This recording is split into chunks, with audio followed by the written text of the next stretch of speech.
அன்பு நேயர்களுக்கு உங்கள் அன்பு ஜோதியர் சிவசண்முக சுந்தரத்தின் அன்பான வணக்கங்கள்.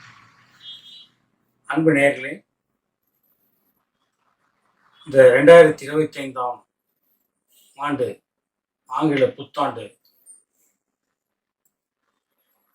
கும்பராசி நேயர்களுக்கு எப்படி இருக்கும் அப்படிங்கிற பலாபலனை பற்றி தான் இப்போ பார்க்க இருக்கும்.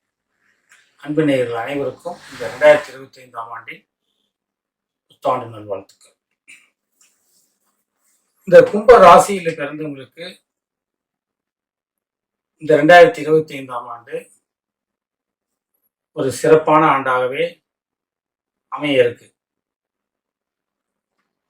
7 சனியினால பாதிக்கப்பட்டிருந்த இந்த கும்பராசி நேயர்களுக்கு மார்ச் மாதம் ஜென்ம சனியிலிருந்து பாத சனியா பயிற்சி ஆகிறார்.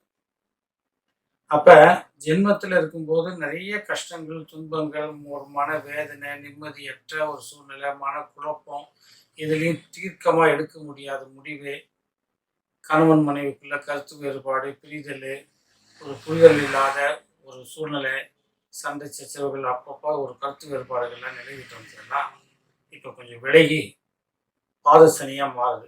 பாத சனியா போகும்போது என்ன பண்ணணும், நம்ம போக்குவரத்துல கொஞ்சம் எச்சரிக்கையா இருக்கணும். இறை வழிபாடு பண்ணீங்களா உங்களுக்கு ஒன்றும் பெரிய தொந்தரவு கொடுக்க மாட்டாரு. ஏன்னா அது 2ஆம் இடம் தான். காசு விஷயத்திலேயும் பொருட்கள் வாங்கல் விஷயத்துல சில வார்த்தைகள் நாம கையாளும் போது ரொம்ப எச்சரிக்கையா இருந்துக்கணும். இதுதான் பாத சனியில நாம ஃபாலோ பண்ண வேண்டிய விஷயம். அதே போல பாத்தீங்களா, இந்த சனியினுடைய தாக்கமும் இந்த பாத சனியை வரும்போது குறைஞ்சிடும். ஏன்னா ஜென்மத்தை விட்டு விலகி போறாரு இல்லைங்களா, அப்ப அதனுடைய தாக்கம் கண்டிப்பாக குறையும். அதனால நமக்கு ஒரு மகிழ்ச்சியான விஷயம்தான். இன்னொன்று, உங்களுக்கு தனஸ்தானாதிபதியாக இருக்கக்கூடியவர், லாபஸ்தானாதிபதியாக இருக்கக்கூடிய குரு பகவான் உங்களுடைய வீட்டுக்கு 5ஆம் இடமா போய் அமர்றாரு. அப்ப குரு 5ஆம் இடத்துக்கு போகும்போது 5ஆம் இடத்துல அமர்றதே ஒரு சிறப்பு. அதுலேயும் உங்களுக்கு தனஸ்தானாதிபதி வர அவர் கரெக்டாக உங்கள் வீட்டையே பார்க்குறாரு. அப்போ எப்படி இருக்கும், இந்த சனியினால் ஏற்பட்ட தொந்தரவுகளிலிருந்து விலக்கிடுவார். இந்த பாத சனியினால் வரக்கூடிய பிரச்சனைகளையும் அவர் நீக்கி கொடுத்துருவாரு. இது நாள் வரை தடைப்பட்டு இருந்த காரியங்கள் எல்லாத்தையும் செவ்வனே செய்து கொடுக்க குரு பகவான் தயாராகிறார். இப்போ மே மாதம் பயிற்சி ஆகக்கூடிய குரு பகவானால் உங்களுக்கு எல்லா விதமான நன்மைகளையும் நீங்கள் அடைய போகிறீங்க.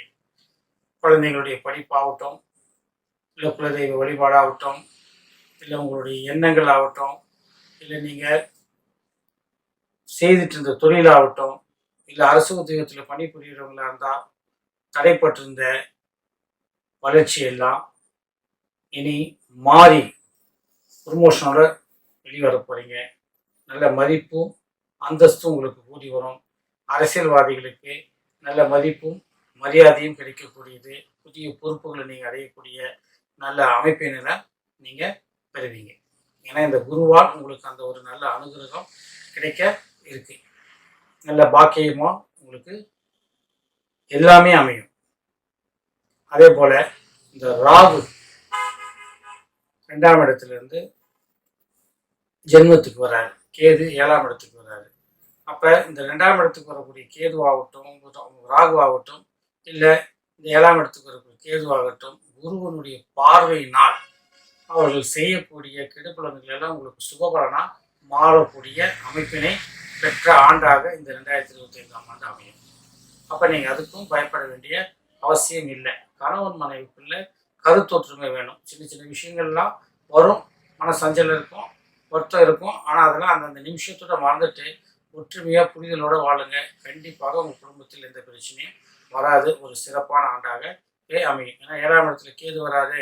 அதனால கணவன் மனைவிக்குள்ள கருத்து வேறுபாடு வந்துடுமா, பார்ட்னர்ஷிப்புக்குள்ள பிரச்சனை வந்துடுமா, ஒற்றுமையில் ஏதாவது விலகல் வந்துடுமா, இப்படிலாம் அதெல்லாம் ஒன்றும் நினைக்காதீங்க. குரு அந்த வீட்டை பார்க்குறாரு. அதனால குரு பார்க்கும் போது உங்களுக்கு முழு பலனும் நற்பலனாகவே அமையும்.